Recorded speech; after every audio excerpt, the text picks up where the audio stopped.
there's so many storms and so many problems that become nothing the very next day. So it's so normal that we have, problems that today seem like, oh my God, how will I live through this? Or how will the company survive? Or who will hire me after this is implodes? And the very next day is like, well, actually, it wasn't that problematic. Welcome to the DesignRush Podcast. In our 18th episode, we explore the journey of tech entrepreneur Jaime Jorge, co-founder and CEO of Codacy. We'll discuss the dynamics of co-founding a startup and finding the right investors. And, of course, we'll explore the future of AI and coding. I'm your host, Vianca Meyer. Stay tuned for a fascinating conversation. So, okay, I would like to kick things off by getting to know you a little bit better, and especially your journey. So can you tell us a little bit more about your early life and your early career? Sure. So I've always been very interested. Obsessed is a better term, with software and computers in general, but particularly software. And so it was from the very, very early age, like 11, 12, maybe 13, I always knew I was going to be a software engineer. And my studies, this is because I like building stuff. I whenever I get to code, which unfortunately is over only the weekends and the evenings, I feel like time just evaporates. Just, I get into this zone, right? This focus that just time slips away from me. And that tells me something, that I really like building stuff, building blocks, seeing things take shape. And I always enjoy doing that. And so I took a master's degree, first obviously a bachelor's and then a master's degree in software engineering. And at the end of my studies, as I was doing my master thesis, there was the opportunity, because I was working at the time at the information system of my university. So, the kind of, measures, controls enrollments, launch grades, and all those things. And one of the things that I saw as part of that work was that there was some code duplication, and that essentially is whenever programmers are coding, typically there's amounts of, well, I'm just going to copy this piece of code right here and I'm going to paste it somewhere else. And one of the things that I wanted to do was help to manage that and find issues related to management of duplicate code, and hence the origin story of the company, which was trying to find issues in software. So my co-founder then, together with me, started looking at my master thesis back then, saying, well, we could apply and create a service out of this. That was the beginning of the story. But this is my first job, my only job so far in my life. Wow, that's amazing. I always find it so, I'm actually kind of, if I have to be honest, I'm actually kind of envious of people that knew from a young age exactly what they wanted to do, and they went and did that, and they did it really well. I think you're actually quite lucky in that sense. Very lucky. I think so. I didn't really have that. So, okay, on that though, were you one of those kids that also built his own computer? Well, I would buy parts for my computer, not fully build it. At that time, I don't think that was that. It's very expensive to do that. So I didn't know that. Yeah, that's what. But at that time, I would buy like graphic cards and a few other components, but not fully build it because it was very expensive. But on the note that you mentioned, I think it's a fascinating thing, because I think it's a much more human experience to have not only doubts but not to know. Like, it's so unfair at an age of 17, 18, 19 to have full confidence of the things they're going to be doing for the rest of the 40 years that we'll have afterwards. I am lucky just because I really enjoy software. So I fully appreciate how lucky I have been. But then don't be so envious of me, because I don't code for a living. The role of the CEO involves zero coding. It involves Yeah, many things that are difficult and ultimately very rewarding, but more difficult than rewarding. So yeah, sure. I get what you're saying. I mean, look, do you actually find that coding now for you is more like a therapeutical, hobby then? yes. Yeah, like yeah, exactly. So therapeutic, exactly. So like someone that would paint, Yeah, in the evening. yeah, Yeah. without a doubt, if my relationship with programming in general would definitely be different if I had to code it, from as a job. I find that is a relief. That is something that I enjoy very much doing. I try to do Yeah. it because one of the things that I think is very important is as a founder, as a technical founder of a technical company, is not to lose the technical elements, because you need to be able to have a dialogue and converse with any single part of your organization. And the technical part is really Yeah. important for us, like 50% of our organization. So that's really important to not lose that technical element. It's not really, I'm not doing Sure. it because of that. I do it just because I really like it. Yeah, that's good. So what do you code when you're trying to relax then? I code small prototypes. I code crazy, stupid ideas. I am coding a tool now for us here in the company that enables kind of better reporting. So, I I code small things. Then I sometimes small scripts that go nowhere, but I just really enjoy doing them. What's the silliest thing you've ever coded then? Okay. Um, oh, this is not a great story, but it's so my grandfather launched a website. He's 98 years old today, and still kind of uses ChatGPT and writes books. So he's a bright person, and he launched Wow, his okay. website like 20 years ago. He has a website, Okay. even live, and he had a website counter, but he had no visits. And so I think the silliest, maybe mischievous thing that I coded was some software that would automatically visit his website, and he got so Oh, excited about it. oh, but that's It sweet. is That's not sweet. It was mischievous. a it was That's a bit really, mischievous because it was not true. I mean, you felt really happy about it. oh, Uh, that's really yeah. sweet. So like you saw the counter coming, like, oh my god, I have so many. Like telling my grandma, I have so many visits now. It's amazing. Yeah. Oh, that's really sweet. Did you ever tell him that you did that? No, because I feel Don't. can Don't can tell him you did can that. break Let him know. the lie, but yeah. Yeah, don't. I think that's really sweet.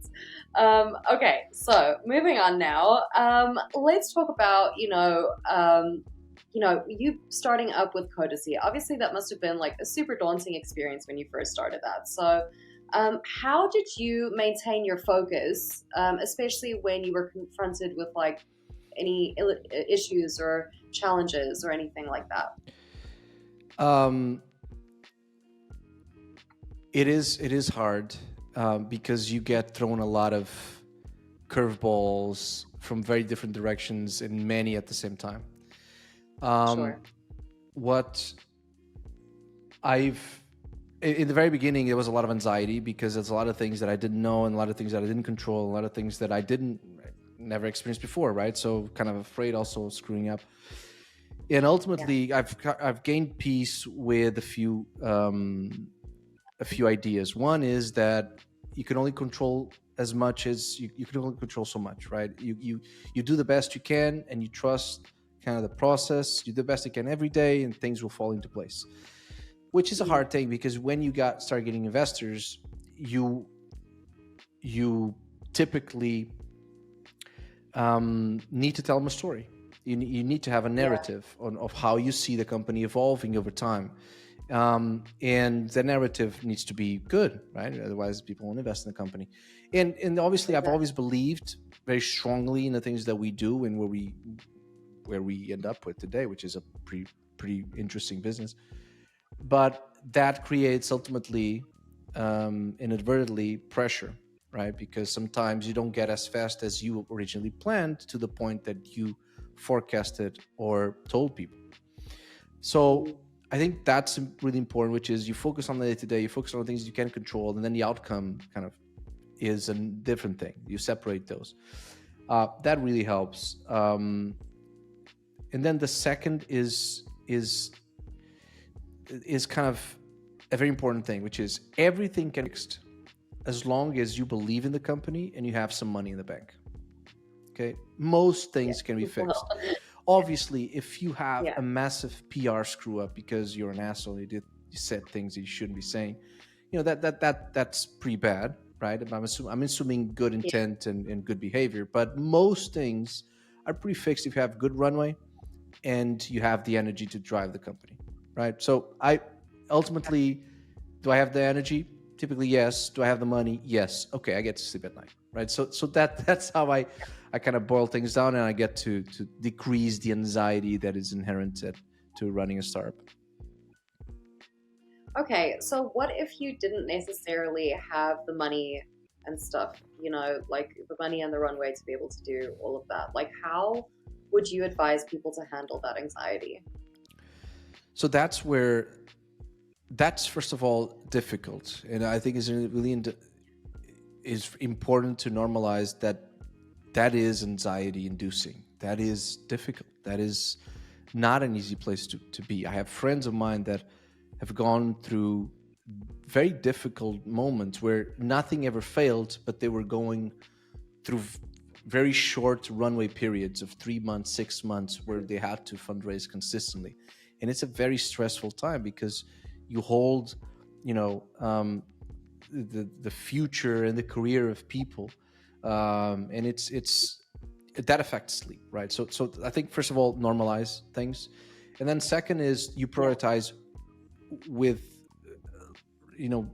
ruthlessly, because ultimately, in the very bottom of the pyramid of a startup is, do you have money in the bank? If your cash flow positive or break even, it doesn't really matter. It's not a conversation. But historically, and most startups are not, and it's the priority number 0. Is that everything else needs to be put aside, and you focus on that, and then again you go to number 1, which is, am I making enough progress on a day-to-day to move the company from this position we are today? And that is, am I reaching to investors?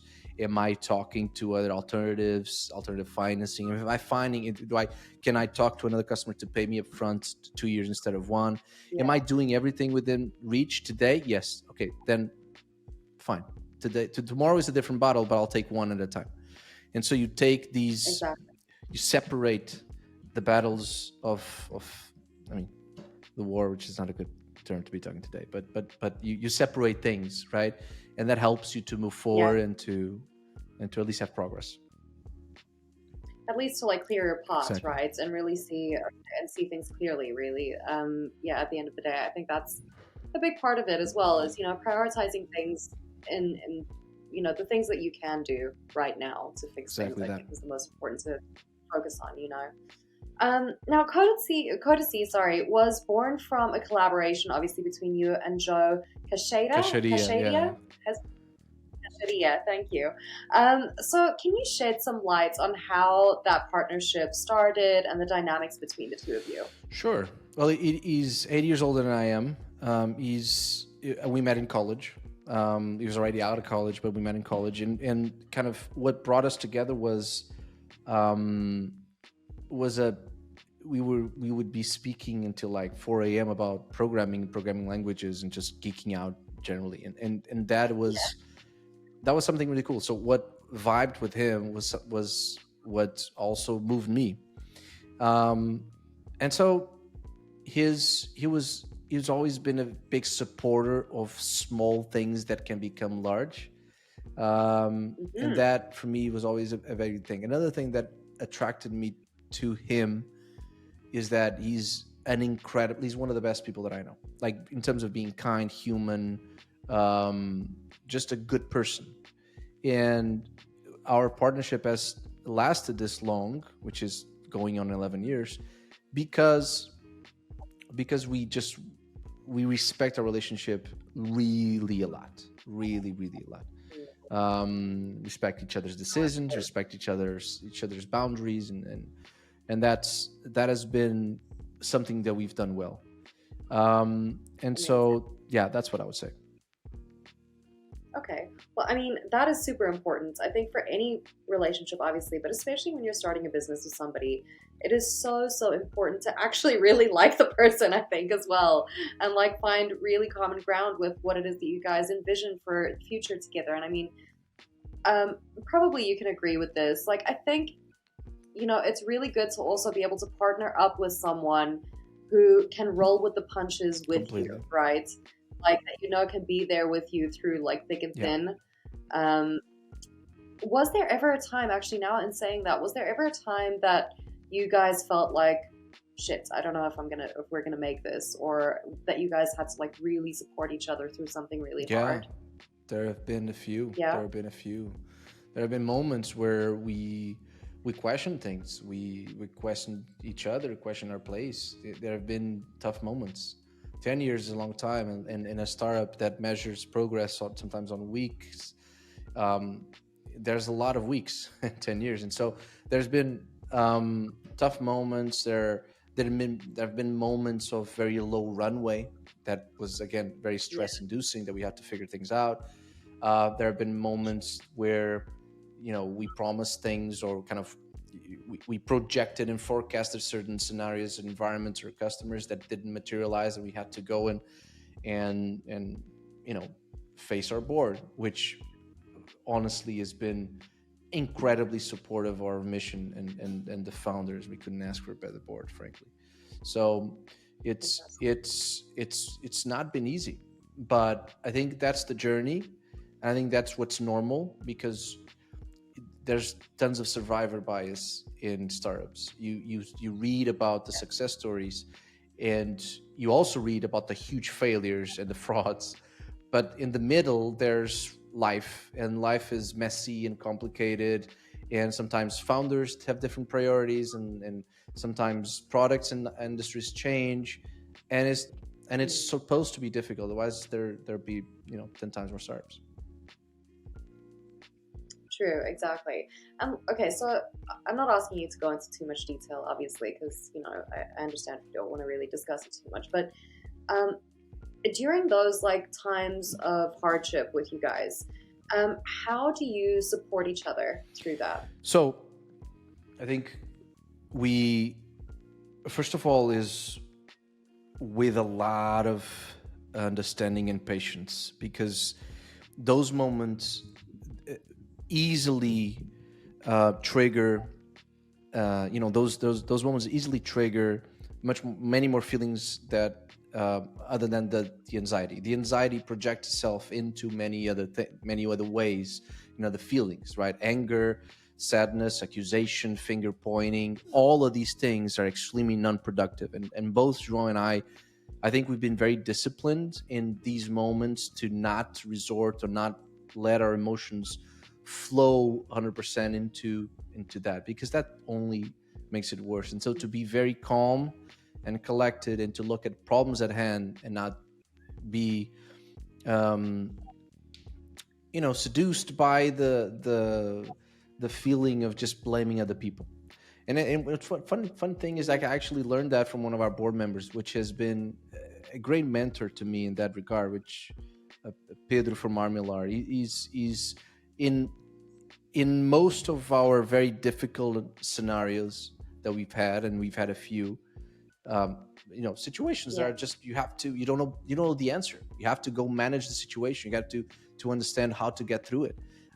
He's one of those people that get extremely calm and collected and analytical, and doesn't resort to any sort of blaming, and looks at the problem together with you. And that's how I try to model that, and I think that's how we operate. That's the most important thing, at least in those scenarios. And that's another part that is really interesting, which is, it's actually written by Seneca. There's so many storms and so many problems that become nothing the very next day.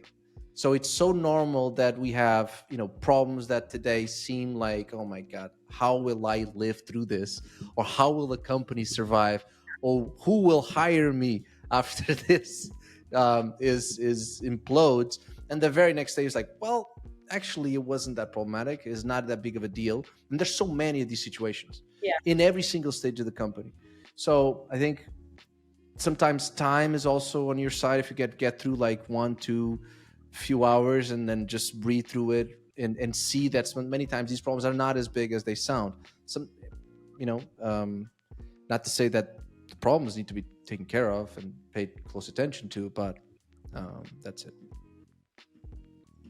I mean, I feel like that's really good advice just for life in general, to be honest with you. I feel like, we tend to freak out about things so much. I mean, I don't know. I'm definitely guilty of this, where I feel like overwhelmed instantly by something. And, I just think that that's really good advice. Like, just, sleep on it, try and relax. Things will probably look different tomorrow. You can then look at it from another point of view, and maybe even then find the answer, to whatever it is that you're facing. I think that's really, really good advice. Okay, so I really like to talk a little bit more about like your journey in finding the right investors, and not just for you, but obviously like for other companies as well that's trying to follow in your same footsteps. So I saw that back in 2014, actually, that Codacy raised like a crazy 1.1 million in a seed round, which is crazy impressive. Seriously. How did you and Joao tackle that challenge to secure the necessary funding for the company initially? So we've raised a total of around 29 million to date, which is a huge amount of money. And our approach has always been, our approach has always kind of been the same, which is we typically have people come to us that are interested, right? So that normally triggers a conversation. There have been moments where it was required of us to raise a round, right? Because the runway is getting shorter, and so. But typically we have people that like our business. They come to us and we start chatting.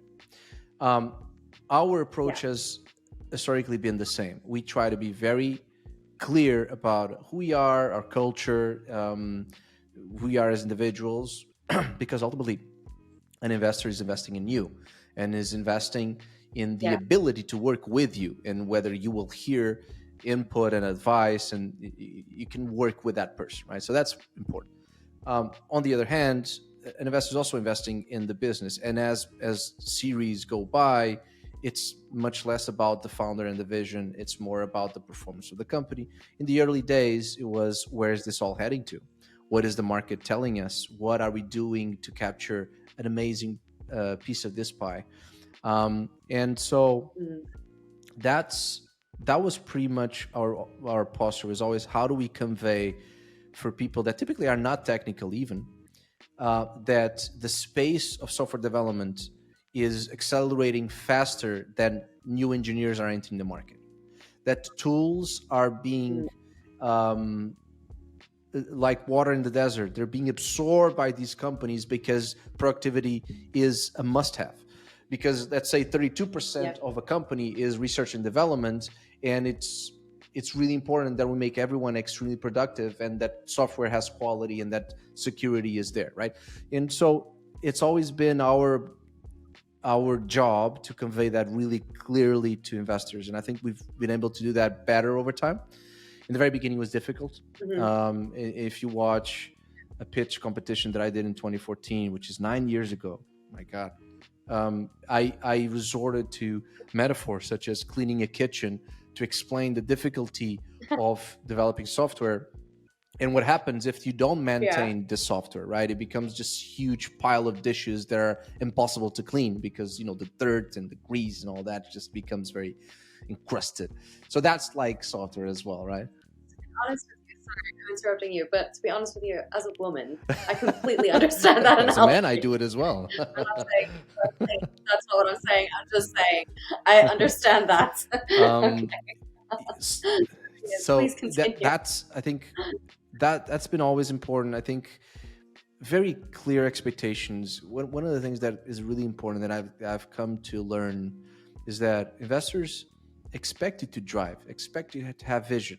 They will give you feedback because it's their job to help you also drive the boat, drive the car, train, whatever, better. But it's on you to have the vision. It's on you to build that story. They want to be guided by you and your vision. It's not on a board member to just typically, and that's my opinion, that's the wrong dynamic, to be driving the boat for you. It needs to be the CEO and the founder, if there is such a role in the company, to be driving that, and it's okay. That's the seat that you have to sit on. Anyway. Exactly. I also think, when you mentioned this earlier as well, that someone on your board is one of your great mentors as well. I think it's really cool to have, a board of people that can mentor you, but don't infringe on what it is that you're trying to do, right? So that's people that believe in your product and on all of that stuff, But the one thing that I did want to ask you earlier is, you said that, 9 years ago from your very first pitch, you kind of stumbled and, or not stumbled, I'd say, but, it's completely different for you now. And I mean, how did you go from your first initial investment that obviously isn't really as big as 29 million, right? Is what you said now. How would you say that your pitch has changed in that way? Dramatically. It's completely different. The pitch is always different from round to round, and we raise a total of 5. And the point is, the story gets refined over time. Kind of the themes are the same. There's an underlying line where we're moving the company forward, but it carried on much more real data set and customers. We know much more about the market, and so the pitches, it touches different points. But also, I think it's also important is we let the story tell itself, right? In the very beginning, you don't have customer stories, or you don't have a few logos to share. Now, you tell the story of your company through the voice of your user and customer, which is so much more powerful. Obviously, you got to be very, very, very convincing. You have to be eloquent, but not all of us can be kind of the. Not every founder is that visionary, storyteller. And so when we start building these great data points, that's where you need to make that shine. And so today we have a larger vision, and I think Metro with that strategy, that's a great example. For example, Netflix, when they started the company, they had an underlying idea that they wanted to do. That's why they call it Netflix. They wanted to do video stream, but they started with the DVD to mailbox, right? And so that was a business that only now they killed, which is interesting, right? But it was impossible for them to see at that time when they launched the business that one of the biggest things that would bring tremendous growth was actually investing in originals and their own kind of internal studio, right? That was something that originated after they learned from the market. And much about startups is this: you try, you experiment, you learn, and then you adapt. And you need to do this cycle many, many, many times, because it's impossible for you to predict what will happen when you go to market. You have an idea, you have a business plan, all of that, it goes against, many times will fail. 99% of the times will fail against the market. And you need to adapt and learn, and that's really important. Yeah, but also in saying that, I know of so many people that have started businesses and they have this great idea for an app, and they have a exact plan of where they want it to go, right? And then depending on the investments that they get, or they speak to investors or potential investors, and the investors are like, this is a good idea, but have you thought of doing this with your product instead? And then it ends up being an amazing idea, and that's completely in the different direction than what they initially thought their business was going to go into as well. Which I think, again, drives home the point of how important it is to find the right investors, right? It's having people that can have this vision and look at your idea and be like, okay, this is great. But resiliency, because investors have investors. And they have to explain to also their LPs what's happening, right? So it's important. That resiliency is really important, both in the founders and the investors. Yeah, exactly, 100%. Okay, so was there, we've kind of covered this a little bit, but like, was there ever a time for you that a pitch didn't go as planned, like at all? And what did you do from there, or adjust your pitch from that? Yes, there have been there have been many. Um, there was once an investor, can't name names, but there was once an investor meeting that we flew to meet the person. I was so confident that things were going to go well. Typically, things go well when I'm pitching, and I just crumbled in answering questions. And the question was very, very directed, and I didn't have the performance that I wanted. And part of that was preparation. Should prepare better. Part of that was just it was mostly preparation as well. So that's an example. There have been others where the pitch didn't meet the expectation. Sometimes it's about, you can prepare as much as you want for a pitch, and then didn't prepare another side, or didn't prepare kind of what the audience would gonna ask you, and that's really important. So yeah, there have been many of them. Okay. I mean, I guess in that sense, like, again, I'm going to relate this back to business, but like, I guess in that sense, or to sales rather, actually, I mean, I've heard a lot with people in sales where they say like every no is closer to your yes, right? So it kind of helps you, I guess, in that sense, every time that something like that happens. Yes, it's shitty, obviously, when it happens in the moment, but it kind of teaches you like, okay, I didn't look at this side of the business. Maybe I need to, adjust that again and stuff, So was there like an aha moment for you at some point after like a couple of pitches and you were like, wow, I really need to change what I'm doing? Or did it just happen gradually? Absolutely. Yeah. Most of people typically say that the best version of your pitch is when you've done fundraising, because after all of the learnings that you're taking from seeing the reactions that you get from people, that's where the pitch becomes absolutely great, when you have all that feedback incorporated in it, if you're adapting. I think some of the, it's pretty smart for an entrepreneur that goes off fundraising and talks to investors, hears the feedback, and then incorporates that feedback sometimes to say to the next investor. That's a pretty smart tactic. I've done that, which is to say, look, one of the concerns was this, and maybe therefore because of their feedback, I'm actually going to lead in with this piece of information here that helps me to already, frankly, look smart. So it's right. And the thing is also, investors have this great position that they see many companies and they've been mapping the market. Their input is actually quite helpful.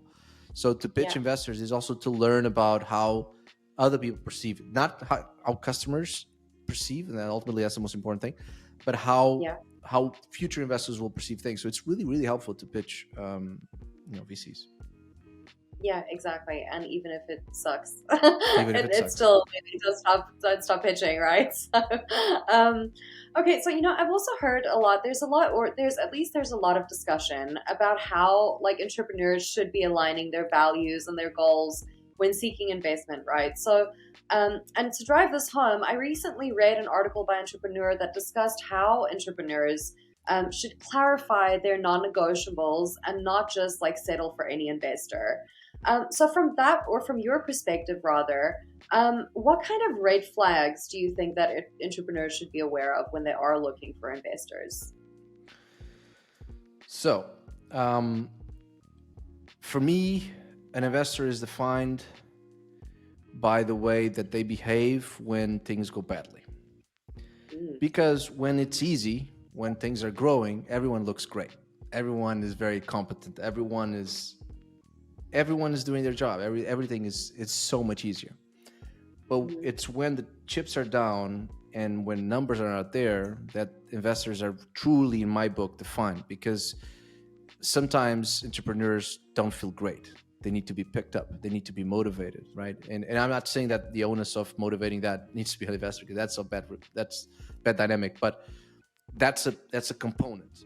On the other hand, there's business, that there's all these things that need to be fixed. And so for me, that's that for me is the number one question: is tell me about a moment when there was an investment that didn't go well. Like I would love to know about that, because your wins, that's wonderful, and I trust that you had a lot to do with that win. Wonderful, that's great. In the very least, picking that win. But when things go badly, I would love to hear about how do you react, because it's likely that things are going to be very tough, very challenging. That's how startups operate, right? And then to cross-check that with founders and hear their feedback, I think that's the most helpful thing that the founder can do, is to really talk to people, is to understand how was that relationship, how were those moments, how were those boards, right? Because I can tell you, in the very beginning, I had no experience doing board meetings. I had to be coached. I had to be coached by my investors to say, look, this is what we need in order for us to help you, in order for us to be, understanding your business and understanding your vision. You got to give us some structure in the board meetings, and this is how things are. This is how I do for others. Okay, so let's, help me help you. And that was tremendously helpful for me to have that patience in the very beginning as a young founder, first time, is to have that mentoring in the very beginning. So there are investors that do that. I am blessed, and I'm very lucky because I didn't know how to choose them well in the very beginning. Now I think I do, but it was so lucky to work with the people that I work today, because they're good. They're good at what they do. They're professional investors. That's really, really, really solid. Exactly. I just want to touch back on something you said earlier. It reminded me so much of that quote from Wolf of Wall Street earlier when you said, judge people judge on me on my exactly. You know exactly which one I'm talking about. Don't judge me on my wins. I was thinking about it as I was saying it. Yeah. Them, right? Yeah. And that's such a good thing to also keep in mind, right? But yeah, I mean, look, I think at the end of the day, you were also saying now that you consider yourself very lucky, but there's something that I was thinking about the other day as well. Particularly when it comes to whether it's job opportunities or networking and stuff like that, I think it's less to do with luck and who you are as a person. And you can correct me if I'm wrong here. But I think if you work hard and you really believe in what it is that you do and you're passionate about what you do, and you also treat people with respect, I think that goes a long way in networking and actually getting people that know more to actually teach you and help you, right? So I think it's less to do with luck and actually how you set yourself up. What do you think about that? I agree. I fully agree. I think we need to be open to the collaboration and be the type, they're it's like the thing that you're looking for love, but you're not loving, right? So you gotta be open to a good collaboration, make it healthy on your side. So I fully agree with that. Yeah, exactly. It's very interesting to think about that whole thing. But anyway, I also know that the whole process of identifying investors can be really long and sometimes pretty demoralizing, of course, especially when you're initially hearing a no constantly. So given your experiences, what strategies or advice would you give, startups that are just looking for investors now, and how they can truly resonate with their right kind of investor? Okay. So there's important things to know when kind of choosing, if you get to call it that, choosing an investor, because many times often you're not choosing, you're finding fit, right? Yeah. But I think one thing is you the very basics is understand the dynamics and for example, fund timelines. There are investors that, for example, don't have any more ability to invest in your company because the timeline of their funds is distinguished and they're only looking to reinvest in the portfolio companies, right? So that's an important fact because you can be pitching them, but they don't have the ability to tell. And they will tell you very openly that in the very beginning. Fit, right? So mandate to invest, and they're an interest, but especially fit, investors that look to invest in AI and you're pitching them in a hardware company is going to be difficult. Yes, you're having an investor meeting, but no, it likely won't go well, or so it's not going to be.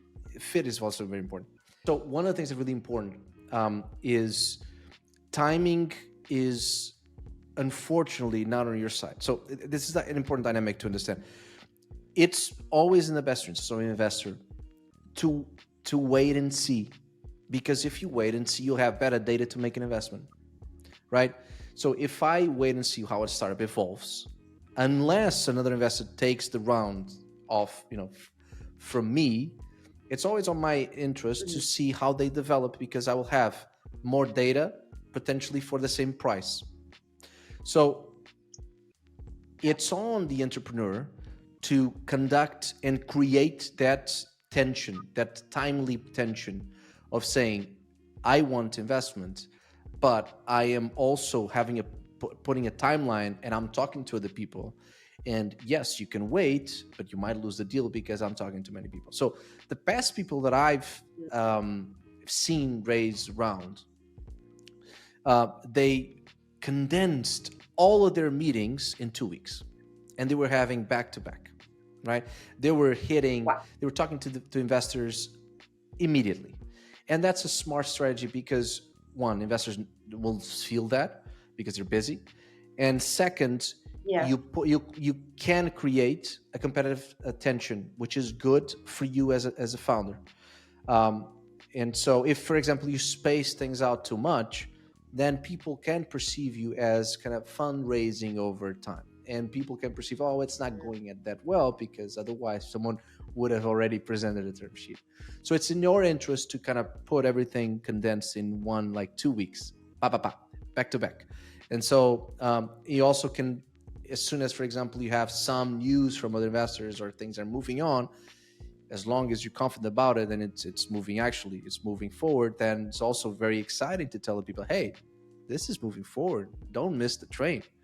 So it's on entrepreneurs to create that tension. That's my point. Exactly. Yeah. I mean, look, I think at the end of the day, that is, I don't want to use the word manipulative, because I don't think it's manipulative. I just think it's like, it's putting pressure on them and being like, it's like FOMO. That's the better term to use. It's FOMO. It's like trying to create that like fear of missing out kind of thing. But I find that so interesting because, like, if you think about it, the way you're explaining it now as well, if you think about it, yes, of course. And then those investors might know each other and they might talk about it and be like, wow, yeah. Yeah, exactly. They talk about it and they're like, oh, this like company came and saw me today and they're like trying to start this. And the other person will say, yes, I kind of saw that and they came to talk to me too. So yeah, it really creates sort of a buzz around your startup and they talk to each other and everything. So I think that's a really good idea, actually. Okay, so I also wanted to say this before I forget. In that same article by Entrepreneur, that it highlighted that beyond the initial investment, it's like super important to align with investors, right from the start to prevent like future conflicts. So what I want to know is like, how have you defined that with your investors? Like right from the start, what your mission and vision is, and like how they can support you in that, as opposed to like trying to hinder you. I think it's about expectation management. And I think it's about absolute honest truth. It's about being as truthful as possible, because people will very often people be understanding of tough news or tough kind of rebases of expectation of reality, but people won't forget a lie. Sure. People will not forgive one because they won't trust you. So it's so important to be absolutely truthful in everything that you say and rebase expectations as soon as possible. I'm always obsessed with that because I don't want people to feel that they were not, that it was not a truthful process or something like that. So it's and it Right. sometimes is difficult, right? Because sometimes it's complicated because you're put in situations that are complicated and you're doing the best possible for the company. But I think expectation management is absolutely critical. And then it's all about communication. It's over communication, even when it feels difficult. For example, someone in the board made a comment that really rubbed you the wrong way, and you're thinking about that. That person's not thinking about that anymore, but you are, overthinking it at night and stuff like that. And so, over communication is really important. Actually, communicate more than you think you should, and communicate to the people that maybe you feel most uncomfortable. That's all something I've try to do. And again, it's the same thing. People, sometimes we associate with, we associate ill intent when there was nothing. There was just, a stupid comment that someone made. And that's really important because it humanizes the conversation and makes us understand that there's people also on the other side. They have their own things that they have to manage, their own LPs. We have to help them. So I think having tons of dialogue, lunches if possible, having more conversation than you probably think it's required is important. So building that camaraderie really between each other, where it becomes less like relationship, but also like, again, it's like sort of like how you would have your relationship with your mentor, right? People that you speak to and everything. I think again, like in any sort of relationship, communication is key. It builds that trust and rapport with each other, and I think that really does cut out any sort of things, like you said, no matter how uncomfortable that is. So look, we've talked a little bit now about like partnering with investors, right? But I wanted to bring up, like, in the context of this, when you're selecting the right investors, like in the same breath, like when you select the right partners, right? Which I'm sure a lot of businesses have to do. I mean, whether you're outsourcing, like for instance, DesignRush Marketplace obviously offers like a extensive directory of global agencies. So like I want to ask you is, what factors do you think companies need to look out for when using platforms like DesignRush to find partners or digital agencies that they can work with? So I think it's extremely important to understand, first of all, the critical areas where that is appropriate and what is adjusted to the strategy of the company. So if I'm looking something as being extremely core to the business, that needs to be competency that I build inside, that ultimately builds my IP and will enable me to have some sort of corner resource that the company will protect. That's important to keep in-house, right? In my opinion. But as we think about things that need to have a lot of flexibility, and it's much better to have those the people working outside the company to focus on, such as, and I'm giving examples, but other people might disagree, but such as, marketing artifacts and documentation, or certain webinar construction, or a few design elements, potentially, if they're not core to the identity or brand.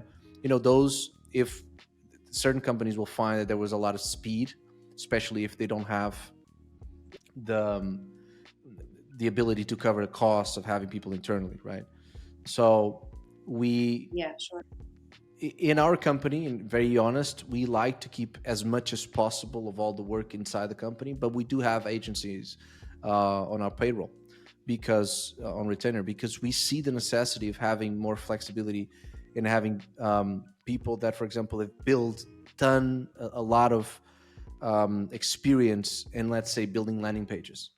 That's great, right? That's awesome. And maybe it can be flexible also, and have one person in today, but then also help us with another person that has now much more experience in building copy for ads. So that's actually pretty useful. And so I think really understanding the areas where you are considering leveraging agencies, I think is fundamental, because you need to become a good customer. You can't ask for a lot of your suppliers if you're not a good customer yourself. So I think that's important. Okay. I mean, look, there's been a massive growth to Lisbon, though. Regardless of like the website, we'll get to that. We'll get back to that in a second. But I mean, there's been a tremendous growth in Lisbon, especially regarding tech. Like when it comes to like foreign investments and like other startups from all over the place coming here, what do you think is the biggest drive for these companies that are coming over here? I think there's things. First of all, some of these companies are, for example, US based and are looking to open a European HQ. And they're looking for example, a time zone that is closest to them, right? And obviously London is the same time zone, but it's also, can they attract people? And I think that's the key thing. Can they attract people to live in that city, or to convince people to work from that office? Now everything has a remote component nowadays. People are trying to get people to the office, but they're not really succeeding. And so everything is pretty remote. And it turns out there's a lot of people moving to Portugal because it's frankly, I know it was a list of, there's all these lists, obviously, of rankings of cities to live or countries to live, and Lisbon, Portugal, was top 3 in terms of city to live. By it's kind of like Excel ratings when you put all these different things, when you measure and put all these different weights, the cost of living, which is really getting high and insanely high now, one of the top in Europe. It's insane. But still, for some people to move into Lisbon, and measuring everything else, the quality of our food and our people and the amount of sun that we get, and the closest to beach and all these different things that you could do, it's a great Excel city. It's great to be here. I mean, yes, 100%. I 100% agree. It is a great city to be in. The one thing that I did read about, though, is that, and again, this is, let's say the US investments coming over here and starting startup, which is great, obviously. But I mean, don't you feel like that's really pushing out like Portuguese companies or Portuguese-based, like Lisbon-based Portuguese companies or anything like that, especially with how high the cost of living is becoming in Lisbon? For Americans, they're maybe bringing over like their salaries and stuff that they make over there, so it's not as much for them. They can afford it quite easily. I mean, how do you think that has, or how it's playing out right now? I mean, at this point, Lisbon is being called like Portugal's Silicon Valley. So where do you see that going? I think the center's politics it's one thing that I like to just listen and be quiet. But I do think that the percentage of people like digital nomads and people moving into Lisbon, it's just so small compared to everything else, that I think it's easy for people to blame others coming in, and it doesn't make sense, because there's just a small number of people coming in. It's not, I mean, it's small compared to kind of the dimension of, for example, the housing crisis, which in my own personal opinion is to do with supply. There's a much more demand than there is a supply of houses. We need more houses, and whether we like it or not, that's a fact. And so it's either we want to be a very successful city that embraces people coming in to bring their wealth, experience, happiness, right? And we live with the consequences of that, which is things become popular and more expensive and more demands. We didn't have the supply for that demand, or we don't. We made decisions as a country that we wanted to have that, and now we're living that reality. It's difficult. Yes, we need to adapt. We need more houses. You need better resources. The companies need to pay more to their employees, right? And we certainly try to do that in our company, Codacy. And we need to adapt, because we need to live with the success that is the popularity of our country. That's it. So I think the future is bright for all of us. Yes, we need to adapt. Yes, we need to a few things to correct, to make sure that Portuguese and can live in Yeah, Portugal, because yeah, it's it is. tough. Yeah, It's I tough, for them. I mean, but here I also feel for yeah, Portuguese people, with how expensive things are. I really do. Yeah. yeah, Um, okay, that's a very good point. I think it's important for everybody to adapt. And you're right. I mean, you want a dynamic city, then you're gonna have to deal with the things that come along with that, right? It's a tricky situation. Okay, so getting back to foreign investors coming over here, but particularly like American investors coming over here, I'd be interested to know, what would you say, or how would you what are the top 5 things that you would pitch to an American investor to come to Lisbon? to come to Lisbon to invest in companies, to come to Lisbon to move to Lisbon, in what is the Both. question? Both? Maybe for a startup. Yeah, let's say that. Well, I don't particularly like. I don't. I think that it's always on an individual level that people kind of move to Portugal, as in Okay. like they have individual motivations, and because it's hard for, frankly, an American to understand a few things about how we work, not only in Portugal but in Europe, right? Labor laws and the tax system that we have. We're heavily taxed here in Portugal, so it's difficult for them to understand some of these things unless you describe them on an individual level, appealing to them and say, look, you can work 10 minutes away from a beach, and it seems like I'm selling real estate, but it's the point is, like, you get a quality of lifestyle that is in Europe, with, frankly, good people and people that are welcoming, and that is good. Now, I don't need to say this because a lot of people have been doing this. I don't. The thing about Lisbon, Portugal, now right now is that it doesn't need to be sold. There's a lot already people coming in that want to. In fact, I think there's even a sentiment in Portuguese that is already too much because we want it a bit for ourselves now. Yeah, that's also true. I mean, we kind of touched on that earlier as Yeah. well. Okay, so enough about all of that. I have been dying to talk to you about this because I think probably everybody's been talking to you about this. But I would love to pick your brain on this especially. And that's AI encoding, which is something that I think you'll be able to give me some really good answers on. First of all, and you're probably going to roll your eyes if I asked you this, but I'm going to ask you anyway. Do you think that AI encoding or AI is coming for developers' jobs? Because I know Neuralink and OpenAI, among others, obviously, are pushing some serious boundaries. So do you think that that's going to happen, first of all? I think the opposite.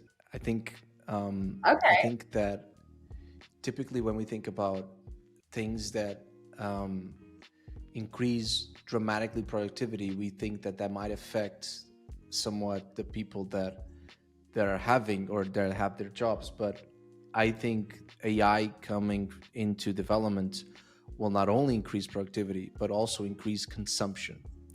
And what I mean by this is, I think more software will be produced and the world will need more software. And because the world will need more software, more developers will be required. So I think instead of thinking about this dynamic that developers will be replaced, first of all, AI cannot write purely correct code.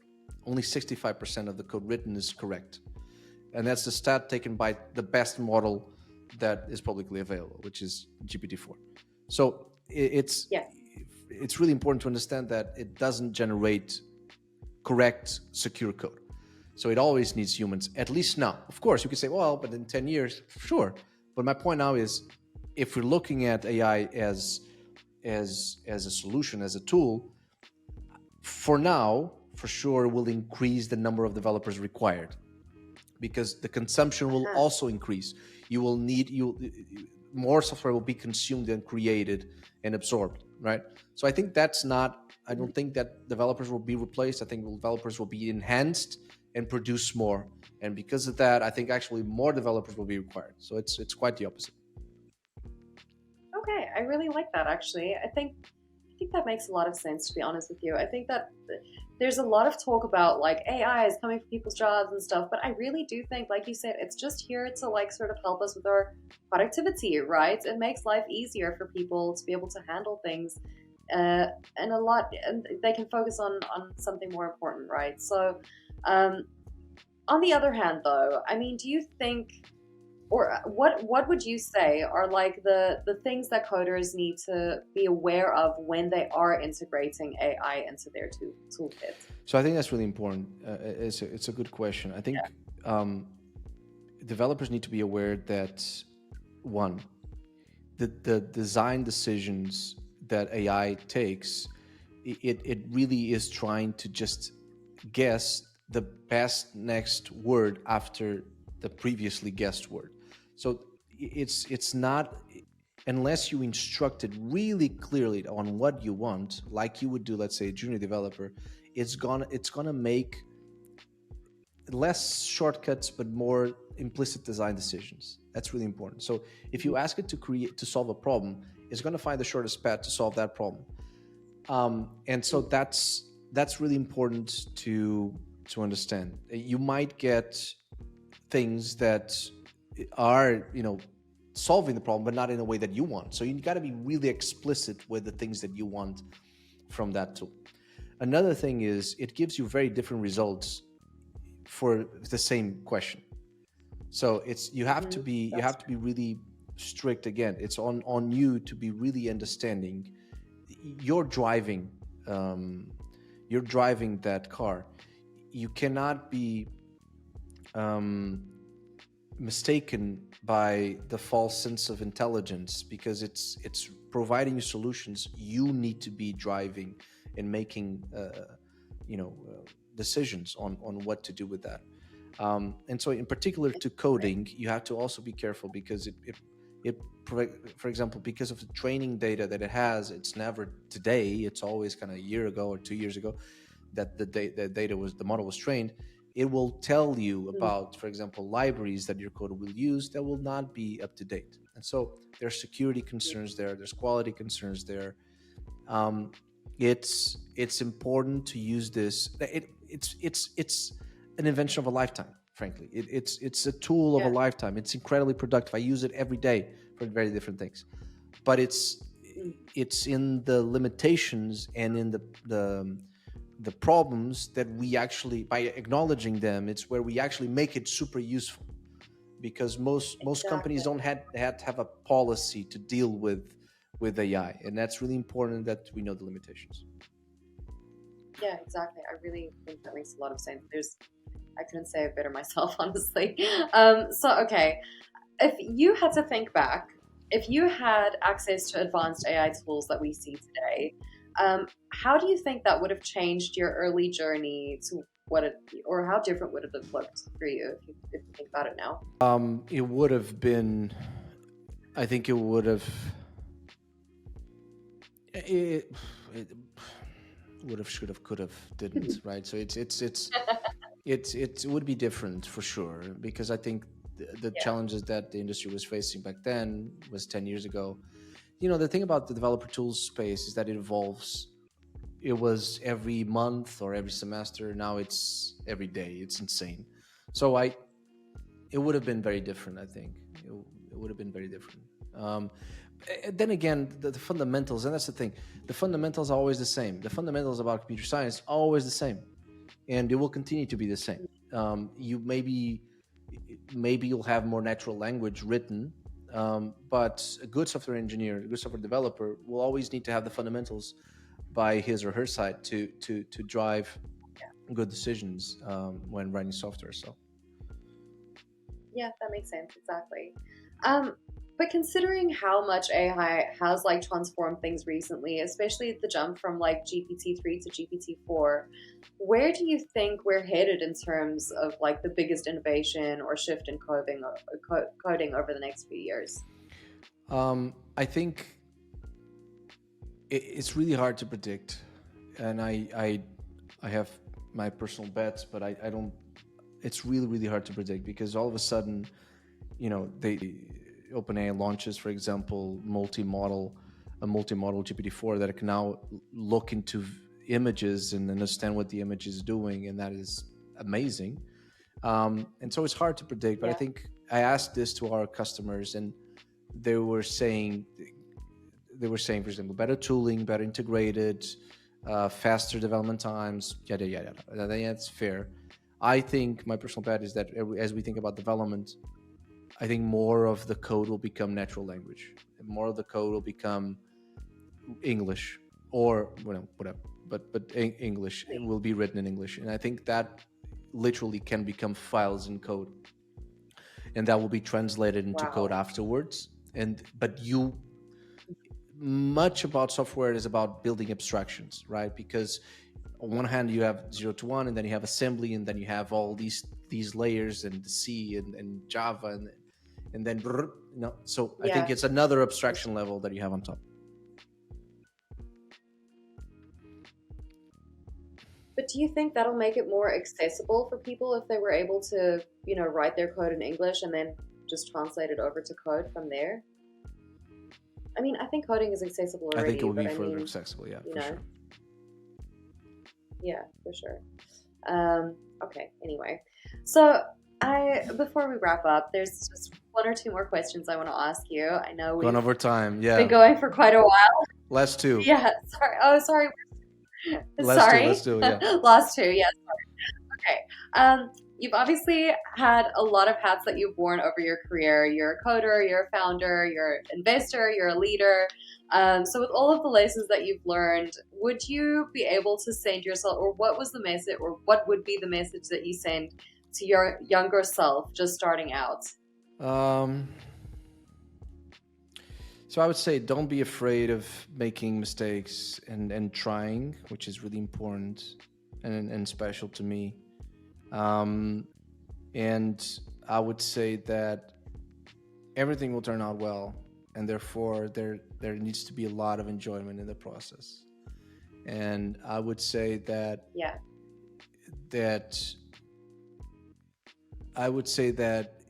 trust your gut feeling, make decisions, and don't be afraid to displease if it's required. So that's that. If I got those messages, I'll probably add like 1 or 2 investment just to make money. But other than that, that'll be it. I love that. Okay, that's very sweet. Okay, now I have a silly question for you. Just one. Okay, I promise. Okay, so in the superhero universe, if every superhero had a special power, okay, so imagine like Codacy was a superhero. What would be its unique power in the tech world, and what would be its sidekick?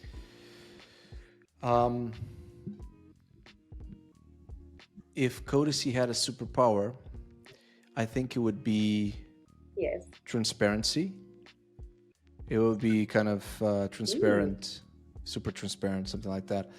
Because that's something that we believe in, that we take very seriously. We like to think of ourselves as a transparent company. Things like salary, our salary grids and brackets are fully open. We live those values very, very deeply.